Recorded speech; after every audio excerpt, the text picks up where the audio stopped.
Hello champions, कैसे हो आप सभी। आशा करता हूं आप सभी बहुत अच्छे होंगे और आप सभी के एग्जाम्स जिनके हो चुके हैं उनके बहुत अच्छे हुए हैं। और अभी तक जो रिपोर्ट आ रही है, यानी हमारे जो स्टूडेंट है जिन्होंने पेपर दिया है उन सभी का पेपर बहुत अच्छा हुआ है। जिन्होंने अगर सारी क्लासेस देखी थी जितनी भी अपनी यूट्यूब पर अवेलेबल है तो उन्होंने बहुत अच्छे से स्कोर किया है। और जितना मैंने आपको बताया था कि एक्सपेक्टेड इतना होना चाहिए वही रियली में उतना ही आ रहा है। तो दोस्तों एसएससी जीडी के लिए आज हम एक और मैं आपके लिए क्वेश्चंस देने वाला हूं, मैथ के क्वेश्चंस करने वाले हैं जिसमें एक्सपेक्टेड क्वेश्चंस होने वाले हैं। और दोस्तों एक बात और बताना चाहूंगा कि हम एनालिसिस नहीं करवाते। क्यों नहीं करवाते? क्योंकि एक तो रियल एनालिसिस होता नहीं है, क्योंकि रियल क्वेश्चंस कभी भी निकल के नहीं आते। ठीक है, एक बात तो ये है। दूसरी बात की बात करें तो जो स्टूडेंट जिनका एग्जाम्स बाद में होता है उनको बड़ी प्रॉब्लम होती है, कंपटीशन काफी ज्यादा बढ़ जाता है।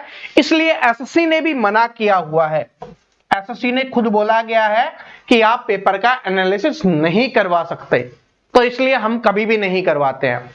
ठीक है, जो भाई अगर रूल बने हुए हैं, कानून बने हुए हैं, वो सही रूप से ही बने हुए होंगे, उसी से कोई नुकसान होता होगा तभी तो वो बने हुए हैं। तो इसलिए हम एनालिसिस नहीं करवाते। और एक बात और बता देता हूं, ये वीडियो एसएससी जीडी के लिए क्लास की बात करें तो ये लास्ट वीडियो होने वाला है। उसके बाद जिनका एग्जाम हो चुका है उनको आगे की तरफ गाइड करेंगे कैसे आपको आगे क्या करना है। और जिनका एग्जाम अच्छा हुआ है उनको अच्छे की तरह बताएंगे। जिनका एग्जाम अच्छा नहीं हो पाया किसी भी कारणवश तो उनको आगे बताएंगे कि आपको आगे क्या करना चाहिए। ठीक है, तो ये आज हम कुछ एक्सपेक्टेड क्वेश्चंस मैं आपके लिए लेके आया हूं जिनका एग्जाम बचा हुआ है उनके लिए। तो क्लास देख लेना, और जिनका एग्जाम हो चुका है आपके लिए कल वीडियो मिल जाएगा जिसमें बहुत सारी चीजें आपको नहीं मिल रही होंगी। तो चलिए स्टार्ट करते हैं। पहला क्वेश्चन क्या है, और दोस्तों इसी टाइप के क्वेश्चंस आपके पेपर में आ रहे हैं। ठीक है, एनालिसिस नहीं है, पहले बता रहा हूं, ये एक्सपेक्टेड क्वेश्चंस ही हैं। तो क्या है कि पाइप ए पाइप बी खाली टंकी को क्रमशः 12 और 16 घंटे में भरते हैं। तो हम डायरेक्ट लिख देते हैं, ए है 12 घंटे में भरता है, बी 16 घंटे में भरता है। एलसीएम आ गया 48, 12 चौके 48, 16 3 48। ये क्या निकल के आ गई? इनकी क्षमता निकल के आ गई, इनकी कैपेसिटी निकल के आ गई। ठीक है, आगे क्या बोला गया कि दोनों पाइपों को एक साथ खोला गया और 3 घंटे बाद बी को बंद कर दिया गया।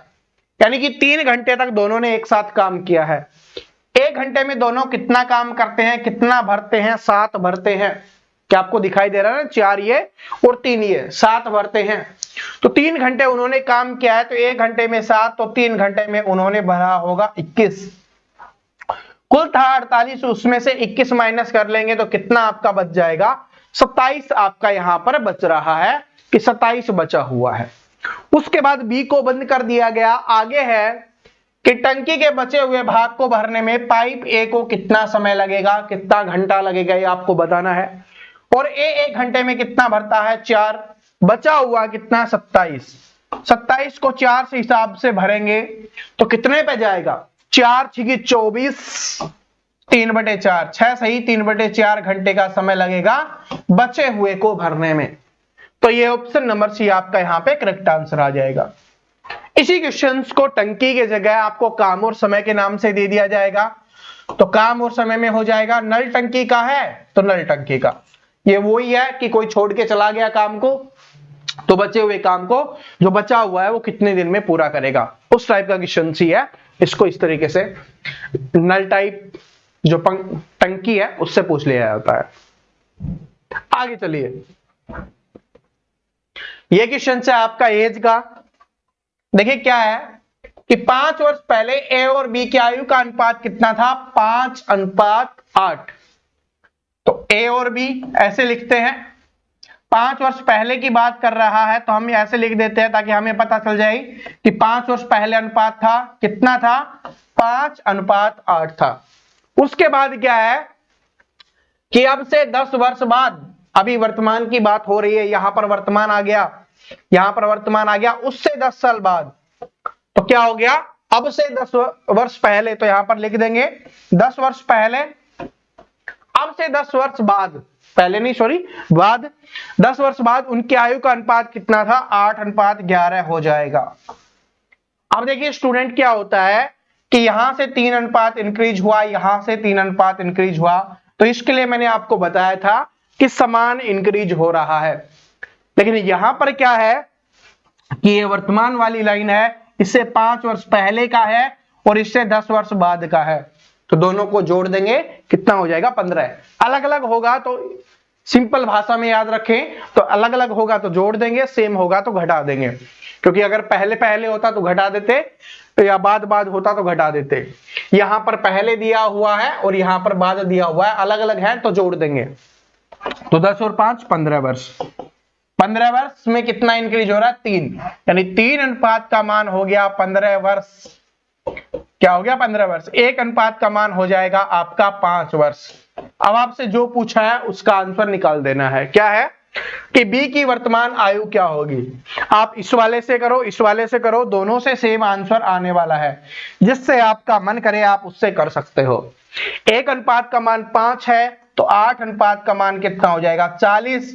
ये 5 वर्ष पहले की बात हो रही है, तो अभी 5 वर्ष और जुड़ जाएगा वर्तमान में आने के लिए, तो 45 वर्ष क्या हो जाएगा आपका आंसर हो जाएगा। अगर नीचे वाले में गुना करते हो 1 अनुपात का मान 5, तो 11 अनुपात का मान कितना हो जाएगा 55 हो जाएगा। ये 10 वर्ष बाद का है, वर्तमान में आने के लिए 10 वर्ष इसमें से घटा देंगे तो क्या आ जाएगा 45 वर्ष आ जाएगा। तो इससे कोई फर्क नहीं पड़ेगा कि ऊपर वाले अनुपात में आप गुना कर रहे हो या नीचे वाले में आप गुना कर रहे हो, ठीक है, तो इससे कोई भी फर्क नहीं पड़ता है। आगे चलिए, ये क्वेश्चन है आपकी स्क्रीन पर कि 62 पुस्तकों का क्रय मूल्य 50 पुस्तकों के विक्रय मूल्य के बराबर है। यानी जितने रुपए में 62 पुस्तकें खरीदी थी उतने रुपए में 50 पुस्तकें बेच दी, तो कितने पुस्तकें हमारे पास बच गई 12 पुस्तकें बच गई, जो हमारा क्या होगा प्रॉफिट होगा। तो 12 पुस्तकों का प्रॉफिट हो रहा है कितनी बेचने पर 50 बेचने पर, प्रतिशत के लिए 100, 50 दूनी 100, 12 दूनी 24%। ये आपका आंसर हो जाएगा ऑप्शन नंबर ए, यहां पे करेक्ट आंसर हो जाएगा। ठीक है, तो चलिए अब हम आगे चलते हैं। क्वेश्चन तो देखिए क्या है कि एक वस्तु को 25% लाभ पर बेचा गया, यानी 100 रुपए की कोई वस्तु थी उसको 25% लाभ यानी 125 में बेचा गया है। उसके बाद बोला गया कि इसका क्रय मूल्य 20% कम हो, 20% कम हो यानी 80 हो, और इसी विक्रय मूल्य पर बेचा जाए यानी 125 पर ही बेचा जाए, तो लाभ प्रतिशत कितना होगा। 80 की वस्तु को हम 125 में बेच रहे हैं, यानी लाभ कितने का हो रहा है, यहां पर 45 का लाभ हो रहा है। कितने का लाभ हो रहा है 45 का, तो प्रतिशत बताना है भाई। 45 का लाभ हो रहा है कितने पैसे, 80 पे खरीदी थी तो 80 पे लाभ होगा, गुना में 100, 20 चौके 80, 20 पंजे 100, इसको गुना करेंगे 4 से भाग देंगे, 5 पंजे 25, 2 20 2 22, 225 बटे 4, 4 पंजे 20, 4 छिकी 24, 1 बटे 4, 56 सही 1 बटे 4% आपका यहाँ पे आंसर हो जाएगा। देखिए स्टूडेंट कहां पर कंफ्यूज होते हैं, यहां पर नीचे लिखने में। तो यहां पर देखिए जिस मूल्य पर हमने वस्तु को खरीदा होता है उसी मूल्य पर लाभ हो रहा होता है। तो यहां पर जो 45 का लाभ होगा इसी पे तो खरीदा था, बोला है ना कि 20% कम में खरीदा होता, तो इतने में खरीदा होता तो लाभ आपका निकल के आ जाएगा। इस तरीके से करना है, ठीक है। आगे चलिए क्या है कि एक किसी काम को 40 दिन में कर सकता है, वह 10 दिन तक इस पर काम करता है और फिर शेष काम को भी अकेले 45 दिन में पूरा करता है। ए और बी एक साथ मिलकर कितने दिनों में इस काम का 75% भाग पूरा कर लेंगे।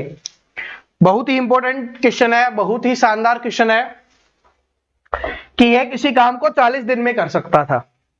तो यहां पर बोला है एक काम को कितने दिन में कर सकता है, 40 दिन में कर सकता है, ये आपको बताया गया है।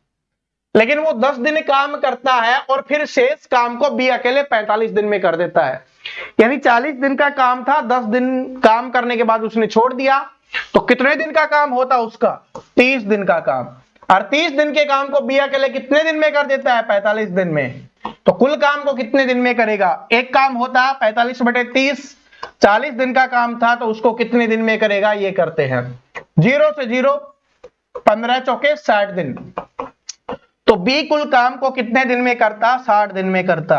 जिसको नहीं समझ में आया फिर से बता देता हूं, भाई पेपर का समय चल रहा है, अब बिल्कुल बेसिक बताने से कोई फायदा है नहीं, लेकिन फिर भी मैं आपको यहां पर बता देता हूं क्या है सॉरी, कि एक 40 दिन में काम को कर सकता है, पूरे काम को 10 दिन उसने काम किया, 30 दिन के बचे हुए काम को जो बी है वो 45 दिन में कर रहा है, तो 30 दिन के काम को 45 दिन में कर रहा है, तो हमें यह पता कर लेते हैं कि कुल काम को कितने दिन में करेगा।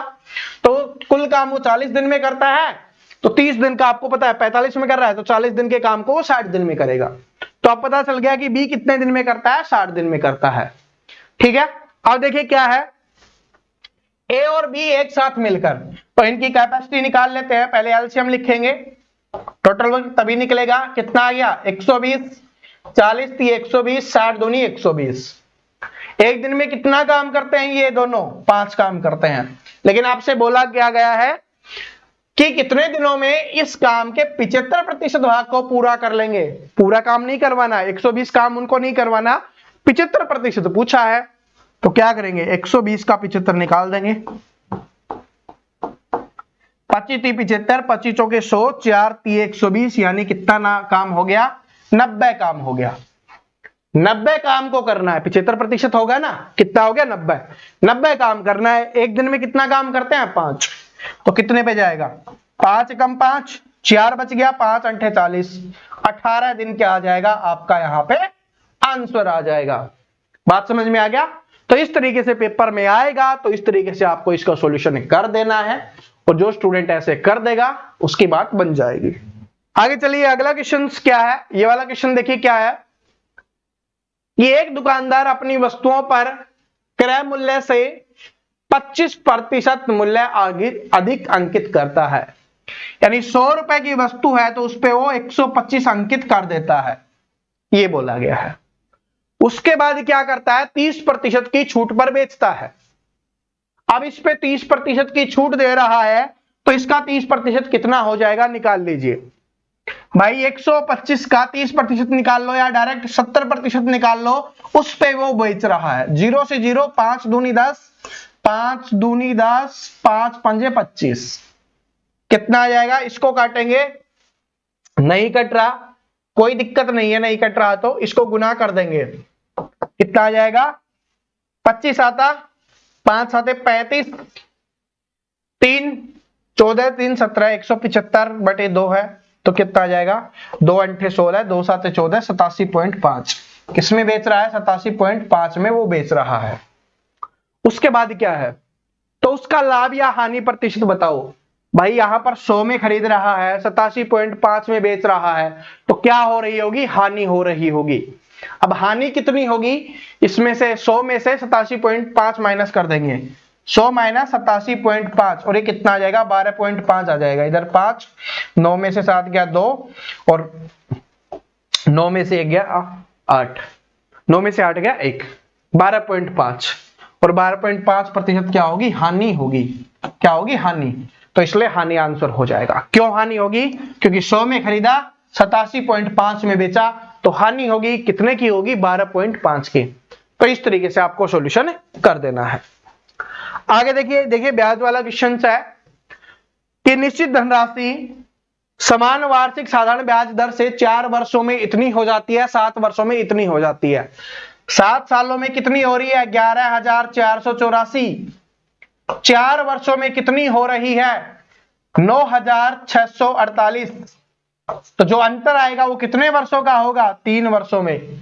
तभी तो पता चलेगा कि 3 वर्षों में कितनी बढ़ी है, और बढ़ती क्यों है, ब्याज की वजह से।